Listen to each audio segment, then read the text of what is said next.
Bu söhbətimizdə mən Azərbaycanda elmin səviyyəsi və əsl elmin nə demək olduğu haqqında danışacağam. Bu yaxınlarda Elmlər Akademiyasında Riyaziyyat Heyətinin iclasında yatmış akademiklərimiz hamı gördü və bu bir müddət gündəmi tutdu. Mən bu yaşlı adamların orada yatmasına pis baxmıram, çünki bu təbii haldır. Burada bir şey yox, qəbahət bir şey yoxdur. Lakin bu akademiklər Azərbaycan üçün nə iş görüb? Müsbət iş mi görüb, ya mənfi iş mi görüb? Əsas məsələ budur. Söhbət müsbətdən getmir. Söhbət bunların Azərbaycan elminə vurduğu ziyandan gedir. Yəni mən ancaq humanitar sahələrə aid danışıram. Mənim başqa sahələrlə işim yoxdur. Humanitar və ona bərabər tutulan sahələr var. Və o haqda danışıram.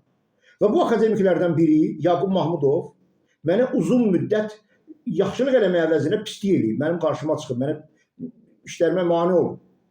Yaqub Mahmudov mənim ata dostum sayılır. Çünki mənim atam da filosofdur, o kafedra müdiri işləyirdi. Bunlar bir-birini tanıyırdılar, xoş münasibətləri vardı. O vaxt yapın deməli təşəbbüs qrupunda mənim atam da daxil idi. Atam 92-ci ildə rəhmətə getdi.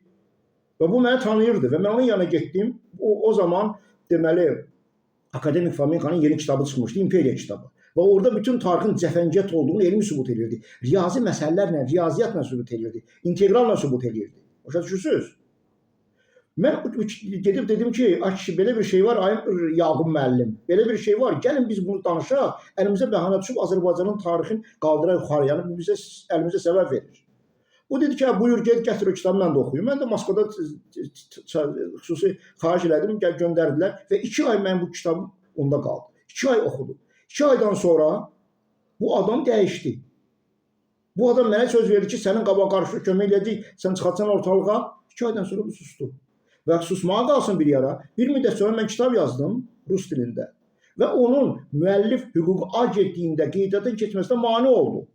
Təsəvvür edirsiniz? Bu adam zəng eləyib o müəlliflik hüquq agentliyinə, deyib ki, bu kitabı qeydiyyatdan keçirməyin. Onlar keçirmədilər. Təsəvvür edirsiniz? Belə bir şey bu absurd deyil. Nə ixtiyar var onun elə zəng eləsin, ikinci agentlik bunu keçirməyə bilməzdi. Lakin keçirmədilər. Mənim üçün fərqi yoxdur. Mən orada yazıb internetə qoymuşam. Mənim bütün yazılarım hamısı internetdədir. Söhbət ondan getmir. Söhbət ondan gedir ki, bu hələ bu güya məni tanıyır. Atamla silahdaş olub. Güya mənə kömək eləməlidir. Əksinə, mənə ziyan vurdu. Və məni ortaya çıxmağıma qoymadı. Mənim üçün fərqi də yoxdur. Çünki mənim işim yazıb insanlara çatdırmaqdır. Mən də öz işimi görürdüm. Təsəvvür edirsiniz? Və bu adam bugün o vaxt Tarix İnstitutunun direktoru idi. Mən indi ona sual vermək istəyirəm. Tarixə 2 sual vermək istəyirəm. Görüb o tarix sözünün ümumiyyətlə mənasını bilirmi? Avreli Avqustin deyirdi ki, tarix Allahın planının açmasıdır. Yaqub müəllim, siz tarixdən dərs demişsiniz. Tarix İnstitutunun direktoru olmuşsunuz. Siz izah verə bilər misiniz ki, nəyə görə Avreli Avqustin deyirdi ki, tarix Allahın planının açmasıdır? Siz qəbul edirsiniz ki, bugün bir hadisə olur, sabah o ki, bu tarix sayılır və kitablarda yazılır. Avqustin isə belə demir. O deyir, tarix Allahın planının icrasıdır, açmasıdır. Yəni bu müddət ki var, yaradılışdan axirətə qədər olan dövr, bu Avqustinə görə Allahın planının açmasıdır. İzah verə bilərsiniz? Təbii ki, izah verə bilməzsiniz. Hegel yazır ki, tarix ruhun özünü dərk etməsi prosesidir. Təsəvvür edirsiniz? Hegel'i hamı tanıyır, bilir necəsə hansı səviyyəli filosof olub. Və Hegel yazır ki, tarix ruhun özünü dərk etmə prosesidir. Uzun müddət, yəni yaradılışdan axirətə qədər olan proses, ruhun özünü dərk etmə prosesidir. Siz bunu izah edə bilərsiniz? Təbii ki, izah edə bilməzsiniz. Siz ümumiyyətlə əsl elmin nə olduğunu bilmirsiniz. Sizinki ancaq qədim yazılarda yazılanları oturub bir yan-yana qoşmaq və cəmaata demək ki, bəli, bu elmi işdir, elmdir, bu tarix budur. Xeyr, elə şey yoxdur. Əsl tarix elmdir, riyazi elm kimi elmdir və onu izah vermək lazımdır. Və bu vaxtda siz ümumiyyətlə heç nə bilmirsiniz. Və sufi məntiqində bilirsiniz tarix nə deməkdir? Sufi məntiqində tarix sözü, tərikə sözü ilə, türk sözü ilə eyni sözdür. Tarix, tərikə, türk. Və sufi məntiqində bu deməkdir ki, tarix türkün tərikə yoludur. Türk kimdir? Türk qədim Assur Misir mənbələrində teor kimi gedir. Allah yaradanlar. Allah yaradanlar deyəndə kimlər nəzər tutulur? Pirlər, seyidlər. Çünki bu insanlar öləndən sonra Allaha çevrilirlər. Ölümsüzlük qazanırlar. Biz bunları Xızır Peyğəmbər kimi birini tanıyırıq. Bunların əmanın ləqəbidir Xızır, yəni Hu Azər. Yəni Azər Allaha deməkdir. Və siz ümumiyyətlə bunlar haqqında nəsə bilirsinizmi? Xeyr, siz nə bilmirsiniz? Siz ancaq insanların savadsızlığından istifadə edib oturubsuz orada və öz istədiyiniz ağzına gələni yazırsınız. Dünən bir söz deyirsiniz, bugün bir söz. Dünən deyirsiniz, biz türkü, türklü, belə türklü. Bu indi yox, biz türk sözü istifadə edə bilmərik. Siz necə alimsiz? Siz ümumiyyətlə qədim yazıların dərk etmə mexanizmini bilirsinizmi? Siz bilirsinizmi ki, Qozi, 16-cı əsrdə yaşamış Qozi deyirdi ki, Tövratı insanlara oxumağa vermək belə müqəddəs şeyi itin donuzun qabağına atmaq deməkdir. Başa düşürsünüz? Müqəddəs kitabları, Tövratda, İncildir, Quranda və s. belə kitabları insanlara oxumağa vermək olmaz. Siz isə ondan sıfat gətirib, misal üçün də ona izah verməyə çalışırsınız. Siz təsəvvür edirsiniz, Mühiddin İbn Ərəbi nə deyib, kamil insan, elmi bilən insanlar haqqında? Mühiddin İbn Ərəbi deyib ki, kim ki yerin göğün insana necə tabi ettiğini bilir, bu kamil insandır. Yerin göğün insana necə tabi olduğunu bilir, bu kamil insandır. Kim ki bunu bilmir və bilmədiyini bilmir, danışırsa bu heyvan insandır. Təsəvvür edirsiniz? Nə qədər kəskin danışır. Siz izah verə bilərsiniz. Siz bilirsiniz ümumiyyətlə insana necə tabi olub yer göy. Yer göy bu insana tabi edir, xeyr. Ancaq əvvəllər yer göy pirlərə, seyidlərə tabi olub. İstədiyi vaxt idarə edirlər yeri göyü. Və orada olanların arasında olan hər şey idarə edirlər, hər şey onlara tabi olub. Siz bunlar haqqında necə bilirsiniz? Xeyr. Çünki siz heç nə bilmirsiniz.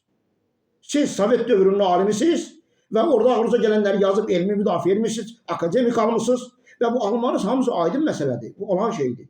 Ancaq və siz nəyə görə müasir bu ortaya çıxıb Azərbaycan xalqı üçün bir iş görmək istəyənlərə mane olursunuz? Mən həyatımı nə əsirlərdim? Mənim 90-cı illərdə öz daş karxanam vardı, öz şirkətlərim vardı.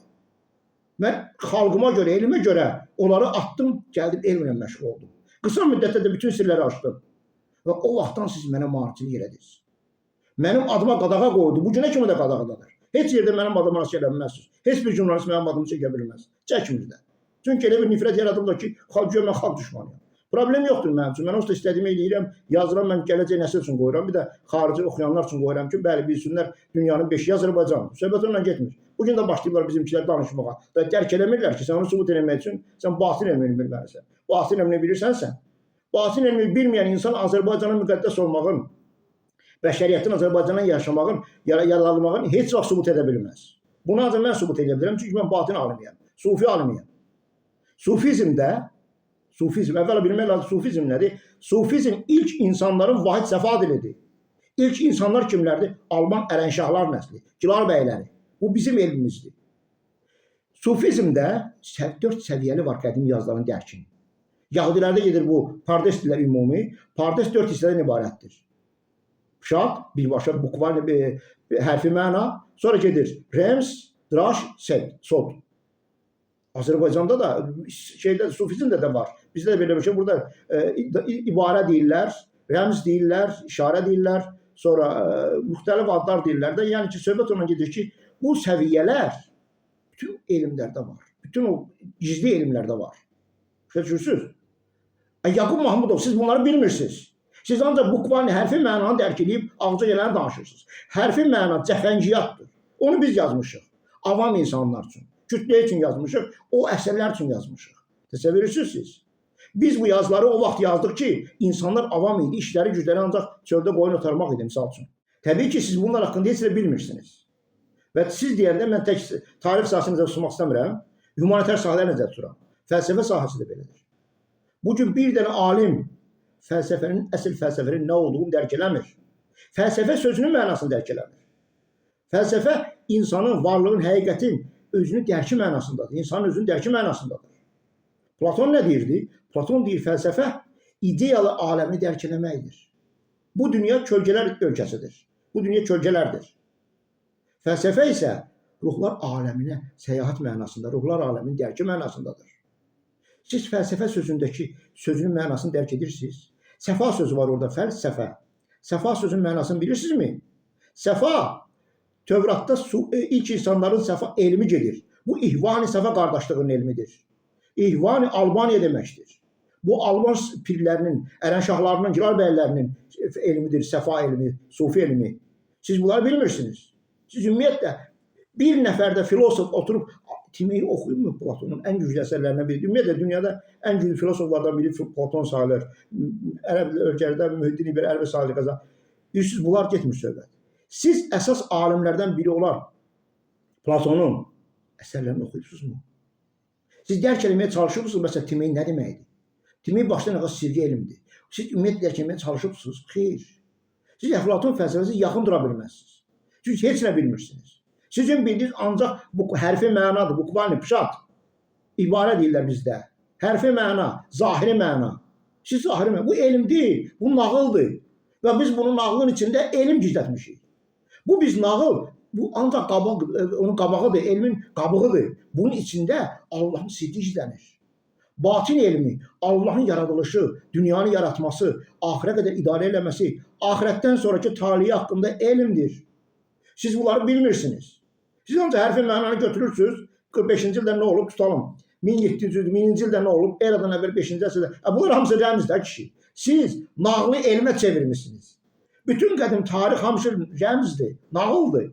Bunun nağlı biz uydurmuşuq. Və onun içində biz gizli dür saxlamışıq.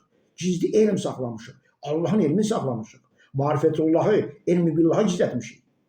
Kim ki bunu dərk eləmək istəyir, o dərinə gedir və nəhayət Allah haqqında həqiqətləri bilir. Bu qədimdə ən böyük xoşbəxtlik sayılırdı. Siz bunu da bilmirsiniz. Tarix olmasın, keçək o bu sahəyə. Folklor, dilçiliyə keçək. Dilçilik.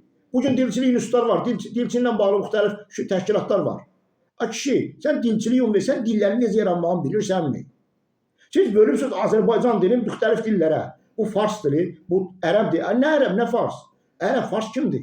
Bir vahid dil var. Azəri dili. Allahların dili. Azər Asiris Allah'a gedirdi. Assur gedirdi, Aşşur gedirdi. Azər Allah'ın dili var. Pirlərin elmidir bu. Seyitlərin elmidir bu. Təsəvvür edirsiniz siz. Siz hələ dilçiliyin nə olduğunu bilmirsiniz. Ona görə Azərbaycan dilinin başına daş salıbsınız. Bütün dünyada yalnız bir dil var. Azəri dili. Və bu dil səviyyələrdən ibarətdir. Siz bu səviyyələrin təsəvvürünün xəbəriniz yoxdur. Akademiyada oturub orada özünüzü alim kimi aparırsınız və hələ bir cəmaata irad edirsiniz. Niyə bunu tənqid ediblər? Folklor sahəsinə keçək. Folklor sahəsində bugün bir dənə folklor nümunəsinin izahını vermək olar mı? Verə bilərmi? Bir nəfər. Folklor institutu var. İnstitutun bir nəfəri üzvü mənə etiraz elədikən sən bizi tənqid edibsən. Kişi, deyir ki, gəl gör mənim deyil nə qədər elmi işim var. Nə eləmsən? Gedib folklor nümunəsi yığmışam. Kişi, bunu 1980-cı, 70-ci illərə kimi institutun birinci kurs tələbələri, etnografiya institutunun birinci kurs tələbələri qapı-qapı düşürdü rayonlara. Kətlərdən oturub qocarvatlardan soruşurdu, yazırdı bunlar. Bu elmdirmi? Siz Azərbaycan aliminin səviyyəsinə baxın. Bu insan hələ başa düşmür ki, elm zahiri mənada nağıl deyil. Elm o nağla izah verməkdir. Siz elə bilirsiniz ki, Məlik Məmməd nağılı adi nağıldır. Xeyr. Məlik Məmməd nağılı Quranda yazılanların rəvayət formasıdır, nağıl formasıdır. Tövratda yazılanların nağıl formasıdır. Ya olsun başqa nağıllarınız. Siz bunların izahını verə bilirsinizmi? Xeyr. Əgər siz bunlara izah verə bilmirsinizsə, siz onun adınız nağılbaz olmalıdır. Siz nağıl danışırsınız. Siz nağılı elmə çeviribsiniz. Biz o təmsil kimi onları yazmışıq. Siz təmsil elmə çeviribsiniz. Hələ bir cəmaata irad edirsiniz. Din, keçək din sahəsinə. Bu əsl dinin nədən ibarət olduğunu dərk edən varmı? İslam dini, Xristiyanlıq, Yahudi. Kişi, yer kürəsində bir dənə din var. İsna Aşəriyə. Sünik dağlarında yaradılmış Azər Allah'ın dili. Asiris Allah'ın dili. Bu Allah'ın bədənində biz cənnət yaratmışıq. Xırt cənnəti gedir. Xirat atabəklərinin xırt cənnəti. Quranda xırt kimi gedir o. O cənnəti biz yaratmışıq. Və din budur. Biz insanlara ölümsüzlük bəxş etmişdik. Biz İslamda qanunlarına dedik ki, kim bu İslam qanunlarına tabi olarsa, onlar cənnətə düşəcəklər. Ona görə Mühiddin İbn Ərəbi deyirdi, Quranda da yazdı bu. Müsəlman olaraq ölün. Yəni bu ölüm o dünya düşmək üçündür. İslam dini başdan ayağa özündə cəfəngiyatdır. İslamın batini məna, bu başqa söhbət. Bu kamil elmdir, bu fəlsəfədir, bu sufizmdir, bu batin elmidir. Kim İslam, hansı İslam alimi İslam sözünün əsl mənasını bilir? Kişi, İslam sözü Tövratdakı Səlim şəhəridir. O Səlim şəhərinə çıxmaq üçün sən bəqa səviyyəsində Deməli, Yaqub pilləkənlərin, Sulam deyir orada, Sulam sözü eyni sözlərdir. Sulam pilləkənlərin qalxmalısan. Sulam pilləkənlərin qalxmaq üçün sən gələk İslam qanunlarına riayət eləyəsən. Onun qoyduğu qanunlar var, adət ənənələri var. Onlara riayət eləməlisən. İslam dini budur. İslam dini adi insanların da cənnətə düşmək üçün şansdır. İdi. İndi o da yoxdur. Başa düşürsünüz? Pirlər nəsli, seyidlər nəsli İslama qabil namaz qıldı, qılmadı. Onsuz da bu cənnətin qapısına gedir. Adi insan öləndə ruhu çıxır, işıqda parçalanır. Əgər yarım saat, bir saat ərzində cənnət qapısına çatmasa, onun ruhu parçalanır işıqda. Başa düşürsünüz? Və biz adi avam insanların da o cənnətə düşməsi üçün İslam qayda qanunları yaratdıq. Namaz yaratdıq. Cürbəcür adət ənənələri yaratdıq. Bu ilkin materiya sübut eləsin ki, mən həmin o cənnətə düşən insanım. Və ilkin materiya buna şərait yaratsın ki, o cənnətin qapısına qədər gedib çata bilsin. Siz bunları bilirsiniz. Siz heç nə bilmirsiniz. Siz ancaq oturub orada insanlara irad eləmək ki, bizi niyə tənqid elədilər? Sizi tənqid eləmək lazım deyə. Siz əgər mənim kimi alimə maneçlik törətməsəydiniz, mənim sizinlə işim yox idi. Siz mənə şərait yaratsaydınız, bugün Azərbaycan elmi bu səviyyədə deyildi. Bugün Azərbaycan dünyanın ən xoşbəxt ölkəsi idi. Başa düşürsünüz? Mənim elm səviyyəm o səviyyədədir ki, mən bu xalqı dünyanın ən xoşbəxt insanı eləyə bilərdim. Başa düşürsünüz? Mən elərdim ki, bütün dünya Məkkəyə getməzdi, Yerusəlimə getməzdi. Bütün dünya xalqları Azərbaycana gələrdi. Lakin sizinə mane oldunuz.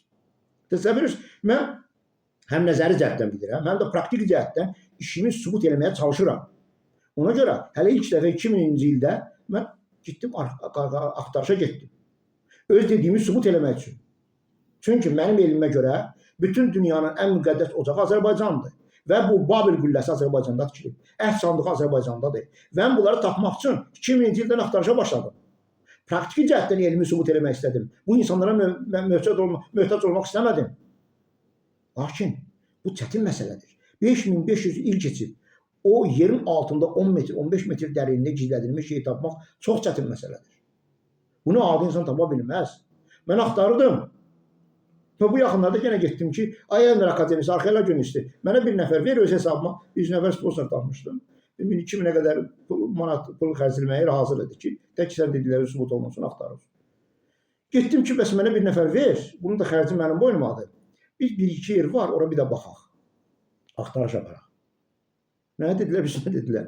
Dedilər ki, 3-5 min arası, nə rəsmi dedilər, kağız verirlər ki, 3 min, 5 min arası pulu köçür bizim hesabımıza. Biz ondan sonra sənin işə baxarıq, söhbət edərik səninlə. Təsəvvür edirsiniz siz. Bunlar özləri iş görmürlər, məni uyandıran da bax odur. Yoxsa mən akademiyaya heç bir işim yoxdur. Məni tanıyan bilir ki, mən istədiyim alimləri, bugünkü müasir alimlərin istədiyim yerimi tənqid edə bilərəm. Çünki mən bilirəm, onlar heç nə bilmirlər. Mən bildiyimi bilərəm, bunlarsa bildiyini də bilmirlər, bilmədiyini də bilmirlər. Lakin mən heç tənqid eləmirəm, mənə lazım deyil. Lakin söhbət ondan gedir ki, bugünkü akademiya mənim kimi bir alimi, sufi alimin, batin alimin, bu dünyada Süleymanın quş dilini bilən yeganə alimi, ilk insanın səfa dilini bilən alimi divara dirədilər. Mərdi qova-qova namərd elədilər. Bütün elm o alimləri mənə düşman kimi baxır. Niyə? Mən neyləmişəm? Mən zaten öldürmüşəm. Nəyə görə mənə düşman kimi baxırsınız? Bir nəfər adam mənim adımı çəkmir. Mənə lazım da deyil. Sadəcə ondan getmir söhbət. Söhbətdə ondan gedir söhbət. Bu insanlar Azərbaycan elminə ziyan vururlar.